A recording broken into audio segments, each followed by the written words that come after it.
सरकार समर्थित जातियां हैं उनके आंकड़ा को बढ़ा दिया गया और जो जातीय सरकार से अलग है, जिस पर सरकार को विश्वास नहीं है कि इनका वोट हमको मिलेगा, उनके आंकड़ा को घटा दिया गया है, आबादी को घटा दिया गया। ये काफ़ी दुखद है। इसका हम लोग खिलाफत कर रहे हैं और सरकार को हम लोगों ने अल्टीमेटम दिया था, लेकिन सरकार सुनने वाली नहीं है। सरकार कुंभकर्णी निद्रा में है। पंचायत के हैं, नगर के हैं, वो भी भाग लेंगे और जो भी बैस समाज के सांसद हैं, विधायक हैं, पार्षद हैं, एमएलसी हैं, वर्तमान हो या पूर्व हो, सभी लोगों को हम लोगों ने आमंत्रित किया है। बिहार में जातीय जनगणना का आंकड़ा जारी हो गया। ऐसे में जिस तरीके से आंकड़ा जारी हुआ है, इसको लेकर वैश्य समाज के जो लोग हैं वो लगातार विरोध कर रहे हैं और कहीं ना कहीं यह साफ कहते हुए नजर आ रहे हैं कि जो आंकड़ा जारी किया गया है, वैश्य समाज का आंकड़ा को घटा दिया गया है। ऐसे में इसकी जाँच होनी चाहिए। हमारे साथ बात करने के लिए ढाका विधायक पवन जायसवाल हैं, जुड़ेंगे, बात करेंगे। पवन जी, आंकड़ा जारी हो गया है, लगातार विरोध कर रहे हैं, ऐसे में 5 जगहों पर धरना प्रदर्शन का आयोजन करने की बात आपने की है। क्या कुछ कार्यक्रम रहेगा और क्या क्या कीजिएगा जातीय जनगणना? देखिए, अखिल भारतीय वैश्य महासम्मेलन बिहार के द्वारा राज्य के सभी 9 प्रमंडलों में अलग अलग तिथि को एक दिवसीय धरना का आयोजन किया गया है, जो कमिश्नर के कार्यालय के समक्ष धरना का आयोजन हुआ है। मुख्य कारण इसका ये है कि नीतीश जी की सरकार, राजद की सरकार ने जातीय जनगणना का जो प्रकाशन किया, उसमें भेदभावपूर्ण प्रकाशन हुआ है।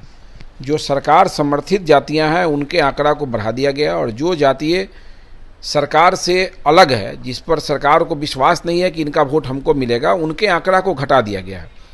इसमें वैश्य समाज भी हैं, जिस समाज से हम लोग आते हैं, और अखिल भारतीय वैश्य महासम्मेलन के हम प्रदेश के अध्यक्ष हैं। हम लोगों ने बैठक करके इसका समीक्षा किया है। हमारी आबादी 2011 में 22% थी, 2023 में वह बढ़ के 27%, 30% होना चाहिए था अनुमानित। लेकिन राज्य सरकार का जो आंकड़ा प्रस्तुत किया गया, उसमें अप्रत्याशित रूप से हम लोग के जनसंख्या को घटा दिया गया, आबादी को घटा दिया गया।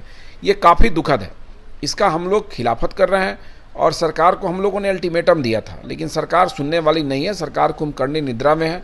इसलिए हम लोगों ने आंदोलन के प्रथम चरण में राज्य के सभी प्रमंडल मुख्यालय पर, जैसे पटना में हमारे पटना के जिला अध्यक्ष हैं, साहिल गुप्ता जी हैं, शिव गुप्ता जी हैं, विक्रम बंका जी हैं, विश्वनाथ सोनी जी हैं, दीपक जी हैं, विकास जी हैं, ऋषि जी हैं, सब लोग पटना में गर्दनी बाग में 17 अक्टूबर को धरना है। तिरहुत प्रमंडल का 30 अक्टूबर को है, सारण प्रमंडल 30 अक्टूबर है, दरभंगा प्रमंडल का 6 नवंबर को है, पूर्णिया प्रमंडल 6 नवंबर है, कोसी प्रमंडल 7 नवंबर, भागलपुर प्रमंडल 24 नवंबर, मुंगेर प्रमंडल 24 नवंबर, मगध को 25 नवंबर को आयोजित किया गया। इसमें वैश्य समाज के लोग तो भाग लेंगे ही, लेकिन वैश्य समाज के जो जनप्रतिनिधि हैं, पंचायत के हैं, नगर के हैं, वो भी भाग लेंगे और जो भी वैश्य समाज के सांसद हैं, विधायक हैं, पार्षद हैं, एमएलसी हैं, वर्तमान हो या पूर्व हो, सभी लोगों को हम लोगों ने आमंत्रित किया है और बृहद रूप से इस कार्यक्रम को करेंगे और सरकार की कुंभकर्णी निद्रा को तोड़ने का काम करेंगे। क्या क्या मांगे रहेगी पवन जायसवाल? है कि भाई आप टोल फ्री नंबर जारी कीजिए।